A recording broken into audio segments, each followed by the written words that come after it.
जय जय श्री राधे, जय जय श्री राधे, जय जय श्री राधे। वृंदावन बिहारी लाल की जय। हम सो इन साधुन सो पंगति, जिनको नाम लेत दुख छूटत, सुख लूटत तिन संगति। हम सो इन साधुन सो पंगति, मुख्य महंत कामरत गणपति अज महेश नारायण, सुर नर असुर मुनि पक्षी पशु जे हरि भक्ति परायण। वाल्मीकि नारद अगस्त सुख व्यास सूत कुलहीना, सवरी स्वपच वशिष्ठ विदुर विदुरानी प्रेम प्रवीणा। गोपी गोप द्रौपदी कुंती आदि पांडवा ऊधो, विष्णु स्वामी निम्बारक माधो रामानुज मधुसूधो। लालाचारज धनुर्दास कुरेश भाव रस बीजे, ज्ञान देव गुरु शिष्य त्रिलोचन पट तर को कह दीजे। पद्मावती चरण को चारण कवि जय देव जसीलो, चिंतामण चिद रूप लखायो बिलमंगल ही जसीलो। केशव भट्ट श्री भट्ट नारायण भट्ट गदाधर भट्टा, विठल नाथ बल्लभाचारज ब्रज के गुजर जट्टा। नित्यानंद अद्वैत महाप्रभु सची सुवन चैतन्य, भट्ट गोपाल रघुनाथ जीव और मधु गुसाई धन्या। रूप सनातन भज वृंदावन तजदारा सुत संपति, व्यास दास हरिवंश गुसाई दिन दुलराई दंपति। श्री स्वामी हरिदास हमारे विपुल बिहारिन दासी, नागरी नवल माधुरी वल्लभ नित्य बिहार उपासी। तानसेन अकबर करवेती मीरा करमाबाई, रत्नावती मीर माधव रस खान रीत रस गाई। अग्रदास नावाद सखिए सबई राम सीता की, सूर मदन मोहन नरसियल तस्कर नवनीता के। माधव दास गुसाई तुलसी कृष्ण दास परमानंद, विष्णुपुरी श्रीधर मधुसूदन पीपा गुरु रामानंद। अली भगवान मुरारी रसिक श्यामानंद रंका बंका, रामदास चीधर निष्किंचन सोहन भक्त निशंखा। लाखांगद भक्त महाजन गोविंद नंद प्रबोधा, दास मुरारी प्रेम निधि विठल दास मथुरिया योधा। लालमती सीता प्रभुता जाली गोपाली बाई, सुत बिसदियो पूज शिल्पिल्ले भक्ति रसीली पाई। पृथ्वीराज खेवाल चतुर्भुज राम रसिक रस रासा, आस कर्ण मधुकर जय मलन पुहरी दास जनदासा। सेना धना कबीरा नामा कुबा सदन कसाई, बारमुखी रैदास सभा में सही न श्याम हसाई। चित्रकेतु प्रहलाद विभीषण बलिगृह बाजे वामन, जामवंत हनुमंत गीत किए राम जय पावन। प्रीत प्रतीत प्रसाद साधु सोने इष्ट गुरु जानो, तज ऐश्वर्य मर्याद वेद की इनके हाथ बिखानो। भूत भविष्य लोक 14 में भय होए हर प्यारे, तिन तिन सो व्यवहार हमारो अभिमान ते न्यारे। भगवत रसिक रसिक पर कर कर सादर हो जन पावे। ऊंचो कुल आचार अनादर देख ध्यान नहीं आवे। हम सो इन साधु न सो पंगति। आचार्य श्री कह रहे हैं हमारा प्रेम, हमारा सद्भाव, हमारा मिलना जुलना, हमारा उठना बैठना, हमारी साधना, हमारी संगति कैसे महापुरुषों के साथ में है, कैसे संतों के साथ में है, कैसे रसिकों के साथ में होना चाहिए। जिनको नाम लेत दुख छूटत, जिनका नाम स्मरण करते ही हृदय में अपार प्रसन्नता हो जाए, हृदय को आह्लाद हो जाए। काफी दिनों से चली आ रही दुख दुविधा नष्ट हो जाए, जिसे कहीं प्रसन्नता प्राप्त ना हो, ऐसी संतों के चरणों में प्राप्त हो जाती है। जिन संतों के पास बैठकर हमारा दुख दूर हो जाए। और सबसे बड़ा दुख क्या है? भगवत भक्ति नहीं हो पाना, भगवत भक्ति नहीं करना ही सबसे बड़ा दुख है। और हमारी ऐसे संतों से यारी जो हमें दिखा दे श्री बांके बिहारी, जो हमें मिला दे श्री राधा प्यारी, जो हमें अनुभव करा दे श्री बरसाने वारी, हमारी ऐसे संतों से यारी। तो श्री भगवत ऋषिदेव जी हुए हैं वृंदावन के बहुत ही प्यारे संत, बहुत ही ठाकुर जी के और श्री जी के लाडले दुलारे संत श्री भगवत ऋषिदेव जी। राधा बाबरी पर श्री भगवत ऋषिदेव जी ने बहुत दिनों तक तपस्या की, भजन किया, साधना की। और वहीं पर सतयुग, त्रेता, द्वापर और कलयुग, चारों युगों के भगवत प्राप्त भक्तों का एक नामावली बनाई। इसे भक्त नामावली कहते हैं। महापुरुष तो कहते हैं इस भक्त नामावली का कोई प्रातः उठकर एक बार भी अगर पाठ कर ले तो उसे चारों युगों में अवतार लेकर, जन्म लेकर भजन करने का जो फल होता है वो सहज में ही ठाकुर प्राप्त करा देते हैं। इतना प्रभाव है इस भक्त नामावली का। इसमें हर प्रकार के संत, हर प्रकार के भक्त, जिनको ठाकुर प्रेम करते हैं वो संत भी, जो ठाकुर को प्रेम करते हैं उन संतों का तो इसमें नाम है ही। जिन संतों से ठाकुर जी खुद प्रेम करते हैं उनका भी नाम है। ऐसे भगवत प्राप्त संतों का आपने नामस्मरण नामावली के माध्यम से सुना।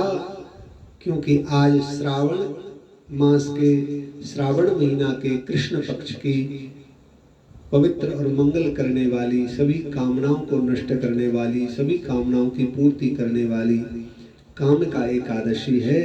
तो आज उस एकादशी का भी आप व्रत परायण, व्रत फल और व्रत का महत्व श्रवण करें। देखो, वृंदावन से जुड़ना बहुत बड़ी बात है। आप श्रीधाम वृंदावन से जुड़े हुए। श्रीधाम वृंदावन से जुड़ने का मतलब है सीधे आप ठाकुर से जुड़े हो, श्री कृष्ण केशव माधव से जुड़े हो। और केवल माधव से नहीं, माधव की भी प्राण, माधव की भी इष्ट, माधव की भी माधव, कृष्ण की भी कृष्ण, भगवान की भी भगवान, किशोरी लाडली परम दयालु प्यारी जो श्री जी से मिले हुए हैं। उनकी कृपा, वृंदावन से जुड़ने का मतलब है सीधे सीधे लाडली जी से मिलना। तो आप वृंदावन धाम के हो, वृंदावन से जुड़े हुए हो, फिर पुनः अपनी मनोदशा, अपनी मनोवृत्ति को वृंदावन की ही किसी सघन में, किसी कुंज में, किसी लताओं के, गुलब लताओं के बीच में, किसी रज के टीले पर बैठकर, किसी यमुना जी के तट पर बैठकर, घाट पर बैठकर, किनारे पर बैठकर के उस रज में पांव को दबाते हुए, रज की क्रीड़ा करते हुए इन्हीं भावों का अनुभव कीजिए। एकादशी का मतलब भी यही है। एकादशी व्रत करने का मतलब, एकादशी पारायण करने का मतलब, एकादशी उद्यापन का मतलब ही केवल भगवान श्री कृष्ण के प्रेम की प्राप्ति है। जो एकादशी व्रत करते हैं वो ठाकुर को तो प्रिय होते ही हैं, वो श्री जी को भी बहुत प्रिय लगते हैं। तुलसा महारानी की उन पर सीधी कृपा होती है, भक्ति महारानी की उन पर पूर्ण कृपा होती है, गुरुजनों का वो प्रेम भाजन बन जाते हैं। इसलिए एकादशी का व्रत करना चाहिए। महीने में 12 साल में 12 महीने होते हैं और महीने में 2 एकादशी होती है, एक शुक्ल पक्ष और एक कृष्ण पक्ष। कुछ लोग बोलते हैं हम तो अंधियारा पक्ष नहीं रखते, हम तो उजियाला पक्ष की रखते हैं। कईयों के मन में यह बात बहुत अच्छे से रहती है और हमें भी वह समझाते हैं कि नहीं महाराज हम तो उजाला पक्ष की रखते हैं, काले पक्ष की हम नहीं रखते, अंधेरा पक्ष। अरे अंधियारा उजाला क्या है भाई। एक बार वृंदावन में सम्मेलन हो रहा था, काशी के कुछ महात्मा आए, तब वृंदावन के एक आचार्य प्रवर खड़े हुए और वो सबको संबोधन वंदन प्रणाम करते हुए जैसे संबोधन प्रारंभ किया, हे महापुरुषों आप सबका स्वागत है और आज कृष्ण पक्ष की अमुक तिथि को आपने यहाँ पर पधार करके कृपा की। एक महात्मा बीच में से खड़े हो गए, अरे बाबा एक वाणी के एक शब्द को जरा सुधारना होगा। कौन सा? अरे अब कृष्ण पक्ष नहीं चला है, अब तो शुक्ल पक्ष है, शुक्ल पक्ष की नवमी तिथि है। तब वृंदावन के रसिक बाबा ने कहा, सुनो भैया तुम्हारा शुक्ल पक्ष होता होगा देश के किसी कोने में, तुम्हारा शुक्ल पक्ष होता होगा अयोध्या जी में, तुम्हारा शुक्ल पक्ष होता होगा हरिद्वार बनारस में। ये वृंदावन भूमि है, यहाँ तो रात में भी कृष्ण पक्ष और दिन में भी कृष्ण पक्ष, और दिन कृष्ण पक्ष में तो कृष्ण पक्ष है ही, शुक्ल पक्ष में भी कृष्ण पक्ष ही रहता है, क्योंकि समस्त ब्रजमंडल में कृष्ण पक्ष के सिवाय कोई दूसरा पक्ष होता ही नहीं है। इसलिए ठाकुर जी ने मोर पक्ष धारण किया है। मोर पक्ष माने मेरा पक्ष। तो यहाँ पर शुक्ल पक्ष भी कृष्ण पक्ष है, कृष्ण पक्ष भी कृष्ण पक्ष है। इसलिए इस बात के संशय में न रहे कि कृष्ण पक्ष ज्यादा उत्तम है या शुक्ल पक्ष ज्यादा उत्तम है, दोनों ही उत्तम है। सब कुछ मेरे श्याम का या में अटक कहा है, कृष्ण का ही है। इसलिए एकादशी दोनों ही करनी चाहिए, शुक्ल पक्ष की भी और कृष्ण पक्ष की भी। अरे कृष्ण पक्ष नहीं आएगा तो शुक्ल पक्ष कहाँ से आ जाएगा, शुक्ल पक्ष नहीं आएगा तो कृष्ण पक्ष कहाँ से आ जाएगा। दोनों ये एक दूसरे के पूरक हैं। इसलिए एकादशी का व्रत जरूर करना चाहिए, जरूर साधकों के लिए। देखो भाई एकादशी वाले दिन निराहार रहो, जल आहार लो, फल आहार लो, और नहीं तो कुछ साग भाजी ले लो, और नहीं तो कुछ सामा की खिचड़ी आदि वो चल रही है वो ले लो, लेकिन अन्न का सेवन न करो। कलयुग में अन्न में दोष बताया है।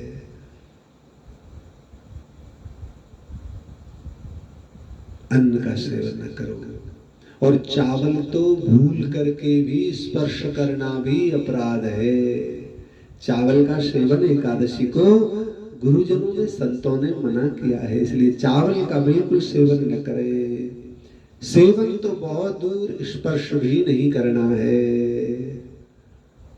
आज काम का एकादशी है। काम का एकादशी के बहुत सारे अर्थ हैं।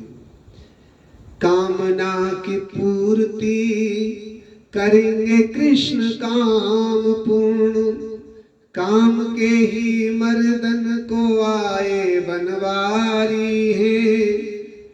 कालिया को नाथ कृष्ण काम को बनात है। कामो मर्दन कर रास को रचात है। काम को बनाए तात माने पुत्र होता है, कि काम को बनाए तात भ्रात समझात प्रात, काम मार काम की ही लीला रचात हैं। गोपियों के साथ में रास किया तो काम का मर्दन कर दिया, और जब वही काम शरणागत हो गया तो उसे पुत्र बना लिया। प्रद्युम्न कौन थे? भगवान श्री कृष्ण के पुत्र प्रद्युम्न काम ही तो थे। जब आग्रह किया तो काम से रहित होकर के भी लीलाओं का दर्शन कराया। इसलिए कृष्ण काम के मर्दन में सक्षम है। कृष्ण आश्रय रखना चाहिए, राधा रानी का आश्रय लेना चाहिए। एकादशी व्रत करने वालों को जो इस श्रावण कृष्ण पक्ष की एकादशी का व्रत विधि विधान से करते हैं, निष्ठा से और श्रद्धा से करते हैं, अथवा तो गुरु आज्ञा में रहकर जो इस एकादशी का व्रत पारायण करते हैं, उनकी कामनाएं नष्ट हो जाती हैं। सबसे बढ़िया, किसी की कामना रह भी जाए तो वो पूर्ति हो जाती है। दोनों बातें हैं। पहले तो कामना ही नष्ट हो जाती है। अगर किसी के संस्कार बस कामनाएं नष्ट नहीं हो रही है तो फिर ठाकुर कामना पूर्ति कर देते हैं। और क्या चाहिए? या तो कामना की पूर्ति हो जाए या फिर कामना नष्ट हो जाए। इसलिए भगवत आराधन, भगवत साधन में बने रहना चाहिए। अब हम काम का एकादशी की कथा को श्रवण करते हैं। बोलो कृष्ण कन्हैया लाल की जय।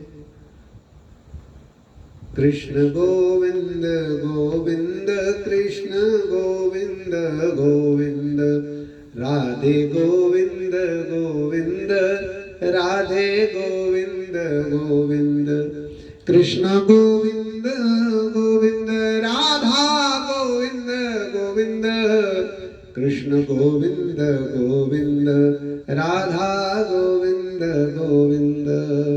कृष्ण कन्हैया लाल की जय। काम का एकादशी। देखो, कामना नष्ट अगर जिस जीव की हो जाए, कामना जिस जीव की नष्ट हो जाए, मन में काम आया तो मन दूषित, तन में काम आया तो तन दूषित, और धन में काम आया तो धन दूषित। कहते हैं तन की कामना और मन की कामना और धन की कामना, तीनों कामनाओं के समाप्त होने पर समस्त जीवन की कामनाएं समाप्त हो जाती हैं। और जिस जीवन में से, जिस जीव के, जिस मनुष्य के जीवन में से कामनाओं की समाप्ति हो जाए, वह जीव एकदम परम पवित्र हो जाता है। और परम पवित्र होने के कारण उस जीव को पवित्र आत्मा कहा गया है। और इस जीव को पवित्र करने के कारण इस काम का एकादशी का दूसरा नाम पवित्रा एकादशी भी है। बोलो कृष्ण कन्हैया लाल की जय। श्री युधिष्ठिर बोले, हे केशव, आपने आषाढ़ माह तक के शुक्ल पक्ष की एकादशी तक, देवशयनी एकादशी तक खूब अच्छी अच्छी कथाएं सुनाई हैं। कृपया करके हे ठाकुर, श्रावण माह के कृष्ण पक्ष की एकादशी का गुण धर्म वर्णन कीजिए। हे ठाकुर, हे श्री कृष्ण, आप हम पर कृपा करके काम का एकादशी जो श्रावण माह के कृष्ण पक्ष की एकादशी है, उसके बारे में कुछ कहने की कृपा करो। तब श्री कृष्ण कहते हैं, हे धर्मराज, हे राजन, ध्यान से सुनो।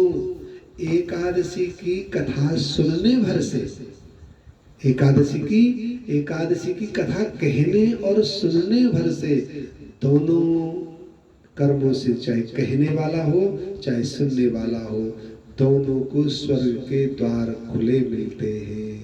इसलिए एकादशी अगर नहीं भी करते हो तो सुन तो जरूर लेनी चाहिए, क्योंकि सुने हुए को व्यर्थ नहीं कर सकते ठाकुर। आपने ठाकुर का यश, ठाकुर जी की कथा, ठाकुर जी की लीला यदि सुनी है तो भगवान उसे व्यर्थ नहीं जाने देते। तब भगवान श्री कृष्ण कहते हैं, हे राजन, हे धर्मराज, ध्यान से सुनिए। एक बार श्री नारद जी ने पितामह भीष्म जी से यही प्रश्न किया। तब पितामह भीष्म ने कहा, हे नारद, यह प्रश्न बड़ा ही महत्वपूर्ण है एवं लोक कल्याण की दृष्टि से बहुत ही उत्तम है। नारद जी ने खुद पितामह भीष्म जी से पूछा, हे पितामह भीष्म, आप तो व्रत करने में बड़े प्रवीण हो। देखो भाई, देवर्षि नारद भगवान का हर क्षण हर पल स्मरण करते रहते हैं। भगवान के हृदय से प्रकट हुए हैं। नारायण नारायण नारायण नारायण। आप लीला मंचनों पर देखते हैं, नाटकों में भी देखते होंगे नारद जी की किस तरह से आसक्ति है नारायण नाम में। लेकिन एकादशी की कथा सुनने में नारद जी की भी कितनी रुचि है। उन्होंने पृथ्वी पर आकर हस्तिनापुर में पूज्य श्री पितामह भीष्म जी से प्रश्न किया है। तब पितामह भीष्म ने कहा, हे नारद जी, यह प्रश्न जगत कल्याण करने वाला बहुत उत्तम है। पितामह बोले, हे नारद, श्रावण मास के कृष्ण पक्ष की एकादशी को कामिका एकादशी कहते हैं। इसे पवित्रा भी कहा गया है। इसमें श्री विष्णु भगवान का पूजन किया जाता है। इस व्रत का फल वाजपेयी यज्ञ के समान होता है। वाजपेयी समझते हैं? अश्वमेध यज्ञ। बाज माने होता है घोड़ा। जिस यज्ञ में घोड़ा छोड़ा जाए, जैसे पांडवों ने एक अश्वमेध वाजपेयी यज्ञ किया, भगवान श्री राम जी ने भी एक वाजपेयी यज्ञ किया। अश्वमेध यज्ञ को ही वाजपेयी कहते हैं। एक घोड़ा छोड़ा जाता है जहाँ तहाँ और उसके मस्तक पर लिखा रहता है, सब हमारी अधीनता स्वीकार करें और हमारे यज्ञ में सहयोग करें। अगर कोई चुनौती स्वीकार कर रहा है तो वो हमारे युद्ध के लिए तैयार रहे। युद्ध करने के बाद या तो हमें पराजय कर दें या हमें पराजित करें या खुद पराजित हो जाएं, तब आधीनता स्वीकार करके हमारे यज्ञ में सहयोग करें। उसमें अहंकार की भाषा उस नहीं होती है, लेकिन कुछ जीवों के पहले से ही अहंकार होता है तो उनको यह लग जाता है कि ये अहंकार की भाषा है। बाकी यज्ञ के लिए तो ये कहना और लिखना आवश्यक होता है।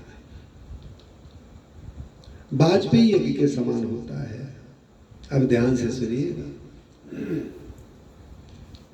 जो मनुष्य शंख चक्र पद्म गदाधारी विष्णु भगवान की धूप दीप आदि से पूजा करते हैं, उन्हें गंगा स्नान से भी अधिक फल मिलता है। एक बात बड़ी खास है, परिवार में अक्सर जब हमारे ठाकुर जी रहते हैं तो हम क्या कहते हैं, अपनी बेटी को कहते हैं, बेटी आज पूजा तुम कर लेना।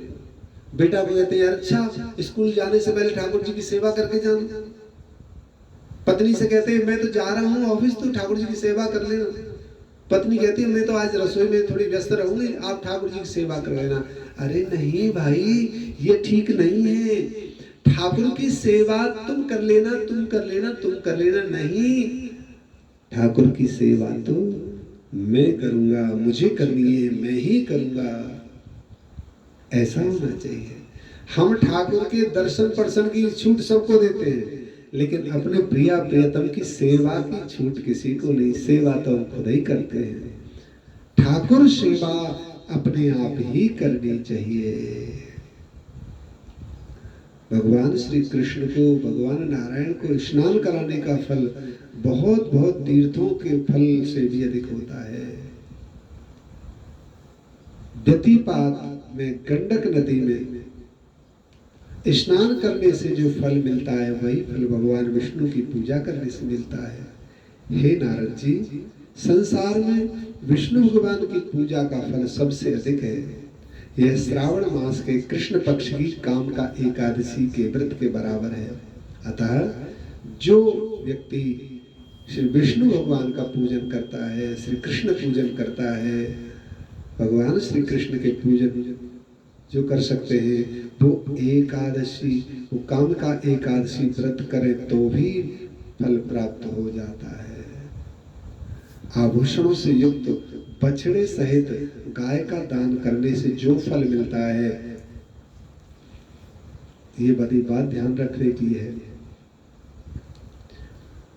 हमारे सामने वाले आश्रम में एक माता जी आई फरीदाबाद से, और हमने देखा उन्होंने सामने वालों से कहा कि भैया हम एक गाय दान करना चाहते हैं, गौदान संकल्प करा दो हमारा। हमने कहा बहुत सुंदर बात, हम देख रहे हैं।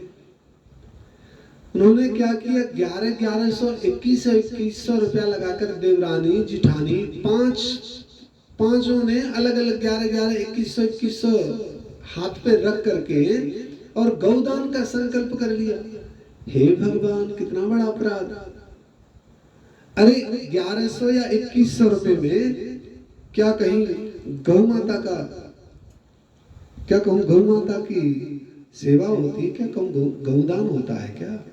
अरे ये अपराध है, इससे बचो। सामर्थ जब हो तब गौ का ही दान करो, बाकी गौ दान के नाम पर इस तरह से नहीं करना है। तुम्हारा पैसा गौ के पास भी नहीं जाएगा और खत्म भी हो जाएगा, तुम्हारे पास से भी गया और जिसने लिया उसके पास भी वो नहीं रहेगा। सामर्थ हो तो गौ दान करो, और नहीं सामर्थ हो तो गौओं के लिए खुद चारा डाल करके आ जाओ। गौ सेवा और गौदान, इनका भी फल है। पर ऐसा नहीं बहाने के लिए हमने तो गौदान के नाम से 2100 रुपए दे दिए, 5100 दे दिए, 11000 दे दिए। अरे बकरी भी नहीं आती है इतने पैसों में, तो बकरी भी नहीं आती है। गौ की बात कर रहे हो, गौदान भी थन में भरे हुए हो, दूध देने वाली गाय, बछड़े की माँ, और उसके साथ में भी चारा दान करते हुए दे। सोने चांदी के भी पत्रों का वर्णन है, पर सोना चांदी कौन करे। एक और बात, सोने की गाय दान करना, चांदी की गाय करना, आटे की दान करना, हम इसको भी नहीं अच्छा मानते, ये भी ठीक नहीं है। गाय दान करो तो प्रकट में दान करो, गाय दान करो तो दूध देने वाली दान करो। एक और बात, गाय दान करो ब्राह्मण को, और ब्राह्मणी सत्कर्मी होना चाहिए, शिखा सूत्र वाला होना चाहिए, गुरु दीक्षा लिया हुआ होना चाहिए। अगर दान की वस्तु है तो श्रेष्ठ जगह जानी चाहिए। यूं ही नहीं कि बाबा ने बनाया अम्मा ने खाया, अपना ही कोई नातेदार रिश्तेदार पास पड़ोसी पकड़ लिया, चाहे उसे धर्म से कोई लेना देना ही नहीं है, उसे तो एक गैया की कीमत उसके दिमाग में, इसलिए उसने हाथ बढ़ा दिया, लाओ लाओ। नहीं, ध्यान से दान देते समय, कमाते समय ध्यान रखो या ना रखो, लेकिन सेवा और दान करते समय ध्यान जरूर रखो, नहीं तो परिणाम आपने भागवत में बहुत बार सुना होगा। राजा नृग ने पृथ्वी पर सबसे ज्यादा गोदान किया, और परिणाम को हम कहना नहीं चाहते क्योंकि आप सब सुने हुए होते। संसार में भगवान श्री कृष्ण की पूजा से अधिक फल और किसी भी पूजा का नहीं होता है। श्रावण मास के कृष्ण पक्ष की यह काम का एकादशी है। इस एकादशी के बराबर और किसी व्रत का फल नहीं है। जो मनुष्य विष्णु भगवान की पूजा करते हैं और काम का एकादशी का व्रत करते हैं, उनको संसार के समस्त फलों की प्राप्ति हो जाती है। आभूषणों से युक्त बछड़े सहित गाय का दान करने का जो फल मिलता है, वही इस काम का एकादशी व्रत करने के फल के बराबर है। यह काम का एकादशी का व्रत अवश्य ही करना चाहिए सब प्राणियों को। इस काम का एकादशी का व्रत विष्णु भगवान की भक्ति सहित पूजा करते हुए उनसे पितृ देवता, नाग, किन्नर, यक्ष आदि सभी प्रसन्न हो जाते हैं। 10 दिक्पाल आदि प्रसन्न हो जाते हैं। भूलोक, स्वर्गलोक, तपलोक, सब लोकों के देवता प्रसन्न होते हैं, क्योंकि इस व्रत से इन सब की पूजा हो जाती है। विष्णु भगवान नारायण की पूजा से सब देवताओं की पूजा संपन्न हो जाती है। सारे देवता प्रसन्न हो जाते हैं। विष्णु भगवान को प्रसन्न कर लिया जाए तो संसार में फंसे हुए समस्त जीव जो अनेक अनेक कार्यों की और मनोरथों की पूर्ति के लिए भाग दौड़ करते हैं, पाप अपराध इन सबों को अनदेखा करते रहते हैं और केवल उधर भर का बहाना लेकर के जाने क्या क्या इकट्ठा करने के लिए दे पाप धनाधन पाप करे जा रहे हैं, उन्हें होश ही नहीं है पीछे का। ऐसा व्यक्ति भी भूल कर अगर इस काम का एकादशी को कर ले, कथा को सुन ले, व्रत कर ले, पारायण कर ले, उसके अपराध भी तत्काल नष्ट हो जाते हैं, वह भी उन अपराधों से मुक्त हो जाता है। स्वयं श्री हरि ने भी श्री नारद जी से अपने मुख से कहा कि मनुष्यों को आध्यात्मिक विद्या में जो फल मिलता है, आध्यात्मिक विद्या से जो फल मिलता है उससे अधिक फल पवित्र एकादशी व्रत करने से मिलता है। इस पवित्र एकादशी के व्रत के प्रभाव से मनुष्य बुरी योनियों से छूट जाता है, कोई योनियों से छूट जाता है। देखो भैया, अगर आंख वाला होकर के आंखों से भगवत दर्शन ना करे, संत दर्शन ना करे, अच्छी दृष्टि ना रखे तो उसे दृष्टिहीन बनाया जाता है। इसका मतलब ये नहीं कि उसको आंख नहीं होती है, आंख तो होती है, लेकिन आगे उसे ऐसी योनि मिलेगी कि उन आंखों से अब वो इस दर्शन को नहीं कर पाएगा, चाहे कोई भी कर ले। ये बात है। कुछ दृष्टि से बचाते हैं ठाकुर, कोई योनि से छूट जाता है, बुरी योनियों में जाने से बच जाता है। देखो भैया, अगर भजन नहीं करोगे तो भगवान थोड़ी ना आपको मनुष्य ही बनाते चले जाएंगे। अरे आपके भाग्य में या किस्मत में या पुरुषार्थ में किसी में ऐसा थोड़ी ना कि 84 लाख योनियां अगर बताई गई हैं तो आपको हर बार मनुष्य जन्म ही मिलेगा। इस जन्म में अगर भगवत प्राप्ति के लिए प्रयास नहीं किया गया, गुरु आज्ञा में नहीं रहे, धाम के प्रति अपनी आसक्ति जागृत नहीं की, लीलाओं के प्रति, नाम के प्रति अगर हमारा आसक्तपन भाव नहीं बना, तो फिर अलग अलग योनियों में जाने के लिए तैयार रहना चाहिए। कमर कस लीजिए कि हमें अब जाना है, बचना है तो ठाकुर जी की शरण में आना है। इस व्रत को जरूर करते रहना चाहिए। जो मनुष्य पवित्र एकादशी के दिन भगवान विष्णु की तुलसी सहित पूजा करते हैं, वह मनुष्य पापों से अलग रहता है, जैसे कमल से जल अलग रहता है। हे नारद जी, तुलसी दल से भगवान की पूजा करने का फल 1 भार सोना और 4 भार चांदी के दान के बराबर है। हे कृष्ण, हे कृष्ण, हे कृष्ण, आप कितने दयालु हो। ठाकुर को बार बार से धन्यवाद कहिए। हे ठाकुर, कितने दयालु हो, कितने परम कृपालु हो। सोना दान बहुत बड़ा दान है, चांदी दान बहुत बड़ा दान है, और न चांदी दान कर पाओ न सोना दान कर पाओ। धन्य है हमारे ग्रंथ, धन्य है हमारे शास्त्र, धन्य है हमारे वेद, और धन्य है हमारे ऋषि जिन्होंने हमारे जीवन के लिए संसार के समस्त तत्वों को शोध करके यह सुनिश्चित किया है कि स्वर्ण दान नहीं करने वाला, चांदी दान नहीं करने वाला, अन्न दान नहीं करने वाला, भूमि दान नहीं करने वाला, यदि तुलसी दल उस पर श्री राधा नाम लिख करके सालग्राम भगवान पर चढ़ाया जाए तो उन सभी दानों का फल केवल तुलसी जी पर श्री राधा नाम लिख करके चढ़ाने से फल सहज में प्राप्त हो जाता है। धन्य है हमारा जीवन। श्री विष्णु भगवान का नाना प्रकार से, मिष्ठान से, धन से, रत्न से, मोती से, आभूषण आदि से इतने प्रसन्न नहीं होते। भगवान विष्णु इन सभी आभूषण आदि से इतने प्रसन्न नहीं होते जितने तुलसी दल से प्रसन्न हो जाते हैं। नारायण तो बिक जाते हैं। द्वारका में भी, द्वारका की कथा में, भागवत में भी आता है, तुलसी दल ने भगवान के द्वारका के सारे वैभव को केवल तुलसी दल ने तराजू पर तोल दिया। तुलसी दल की बड़ी महिमा है। इस पवित्र एकादशी के दिन तुलसी की सेवा करो।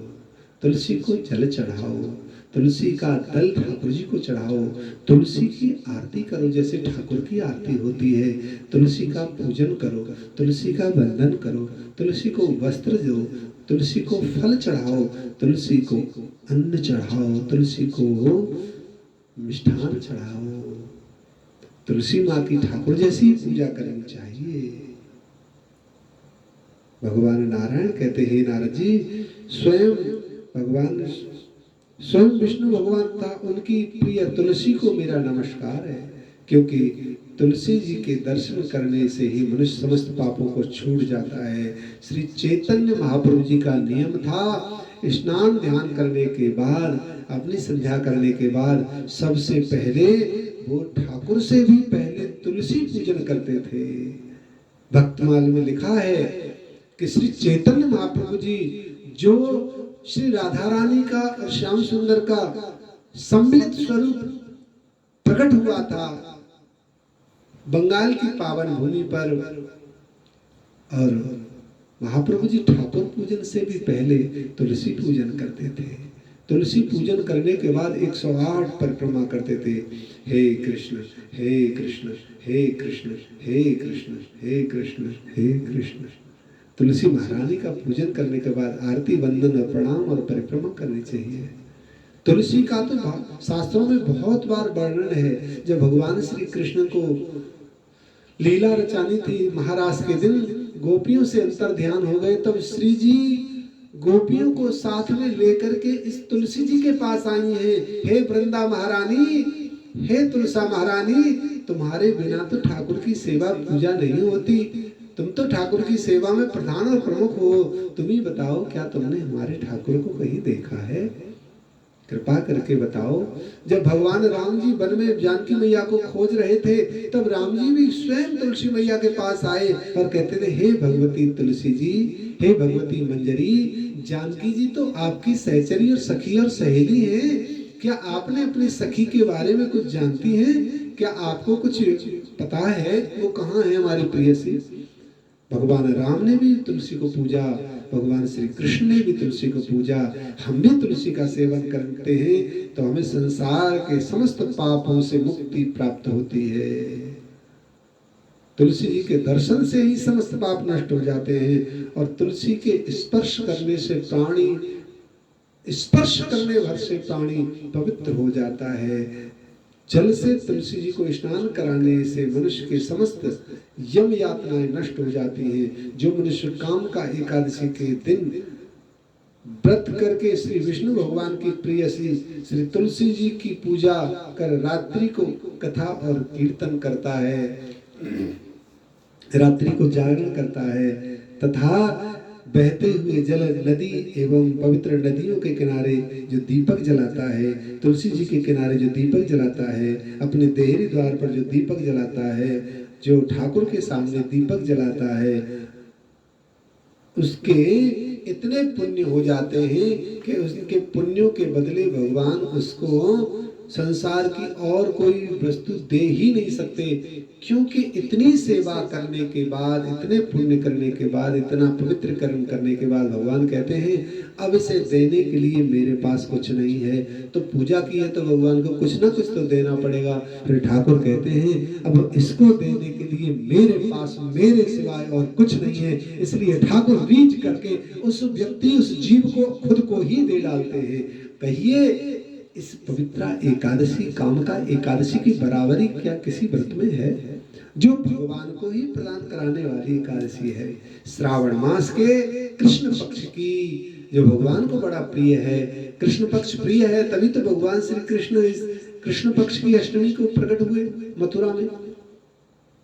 याद रखिए, काम का एकादशी पवित्र करने वाली एकादशी, इसलिए इसका नाम पवित्र एकादशी है।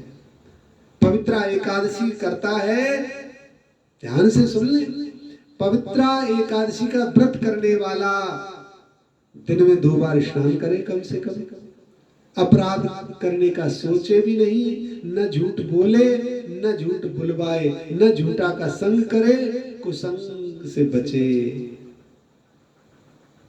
जितना हो सके कम सोए, जितना हो सके कम बोले, जितना हो सके कम डोले, मौन होकर के केवल राधे कृष्ण कृष्ण कृष्ण राधे राधे, राधे श्याम श्याम श्याम राधे राधे, इस षोडशाक्षरी मंत्र का जाप करते रहना चाहिए। 16 माला करो, 32 माला करो, 64 माला करो, सामर्थ्य जितनी हो करना चाहिए। समझ लीजिएगा, इस काम का एकादशी के दिन कृष्ण भगवान की आराधना पूजा, विष्णु भगवान की पूरा पूजा आराधना तुलसी महारानी के द्वारा जो करते हैं, उनके पिछले कर्मों को तो फाड़कर यमुना जी में फेंक दिया जाता है और आगे के कर्मों को चित्रगुप्त जो हमारे प्रत्येक कर्म को लिखते हैं उनको नहीं लिखते। धर्मराज युधिष्ठिर से श्री पितामह भीष्म कहते हैं, जो मनुष्य पवित्रा एकादशी के दिन श्री हरि के सम्मुख दीपक जलाते हुए नाम जप करते हैं, भगवान के सामने दीपक जलाओ और सामने बैठ जाओ, हरे कृष्ण हरे कृष्ण हरे कृष्ण, हे कृष्ण हे कृष्ण हे कृष्ण, हे श्री राधा हे श्री राधा, हे नारायण राधे कृष्ण कृष्ण कृष्ण राधे राधे, राधे श्याम श्याम श्याम राधे राधे। जो भी मंत्र गुरुदेव भगवान ने आपको दिया है उस व्रत का नाम जप करें, ठाकुर जी के सामने दीप जला करके। क्या होगा, कहते हैं जो अशुभ योनियों में आपके पितृगण पड़े हैं, उन पितरों की अशुभ योनियां छूट करके उनको सीधा स्वर्ग में जाकर के, केवल स्वर्ग में जाएंगे नहीं तुम्हारे पितृ, स्वर्ग में जाकर उनको अमृत सुंघाया जाता है। सब अमृत पिएंगे तो अमृत खत्म हो जाएगा, स्वर्ग में अमृत को सब पीते नहीं है, केवल अमृत की खुशबू भर से ही वो अमर बने रहते हैं, नाक से सुंघाया जाता है। ऐसे हमारे पूर्वजों को उसे अमृत पान कराना भी कहते हैं, उसे अमृत पानी कहते हैं, क्योंकि नाक के द्वारा, आंख के द्वारा, कान के द्वारा, मुख के द्वारा, ये हमारी इंद्रियां हैं, ये इंद्रियां एक जैसा काम करती हैं, इनके एक जैसे ही परिणाम आते हैं। पितृगणों को सुधापान कराया जाता है। जो मनुष्य भगवान के सामने घी या तेल का दीपक जलाते हैं उनको सूर्य लोक में सहस्त्रों दीपकों के प्रकाश का सामना करना पड़ता है। इस दिन दुग्ध का सागार करना चाहिए, दूध लेना चाहिए, इस दिन दूध का सेवन करना चाहिए, फल का सेवन करना चाहिए, कम से कम आहार लेना चाहिए, भूमि पर शयन करना चाहिए, ब्रह्मचर्य से रहना चाहिए, वाणी का भी ब्रह्मचर्य, दृष्टि का भी ब्रह्मचर्य, श्रवणेंद्रियों का भी ब्रह्मचर्य होना चाहिए और अपने जीवन में संयमित होकर के दिन भर हरे कृष्ण गोविंद गोविंद गोविंद, हे कृष्ण श्याम सुंदर ऐसे गाते रहना चाहिए, ऐसे कहते रहना चाहिए, प्रणाम करते रहना चाहिए। पूरे जीवन भर का फल हमारी भगवत प्राप्ति, हमारे कृष्ण प्रेम की प्राप्ति ही है। इसलिए काम का एकादशी व्रत जो भी करेंगे उन सबों को कृष्ण चरणों में अनुराग की प्राप्ति होगी। ऐसी शुभाकांक्षाओं के साथ में ये श्रावण कृष्ण पक्ष की काम का एकादशी अर्थात पवित्रा एकादशी का हमने आपको व्रत महत्तम सब श्रवण कराया है। भगवान नारायण का, भगवान श्री कृष्ण का पूजन किया जाता है। तुलसी जी के द्वारा दूध दही घी शहद आदि का सेवन करें, आपका परम कल्याण होगा। बोलो कृष्ण कन्हैया लाल की, वृंदावन धाम की। श्रावण मास के कृष्ण पक्ष की काम का एकादशी की जय, उपनाम पवित्रा एकादशी की जय। जय जय श्री राधे श्याम। हरि शरणम हरि शरणम हरि शरणम हरि शरणम। कथा के बाद थोड़ी देर हरि शरणम कीर्तन होना चाहिए, तो क्योंकि आज श्री हरि का उत्सव है। हरि शरणम हरि शरणम हरि शरणम हरि शरणम हरि शरणम हरि शरणम हरि शरणम श्री हरि शरणम। वृंदावन रसरानी की जय। अनंत श्री संपन्न श्रीमद जगत गुरु श्री सदगुरुदेव भगवान की जय। वर्तमान श्रीमद जगत गुरु श्री सदगुरुदेव भगवान की जय। जय जय श्री राधे राधा श्री राधा श्री राधा। थोड़ी थोड़ी देर पे श्री राधा श्री राधा श्री राधा श्री राधा ऐसा कहते रहिए।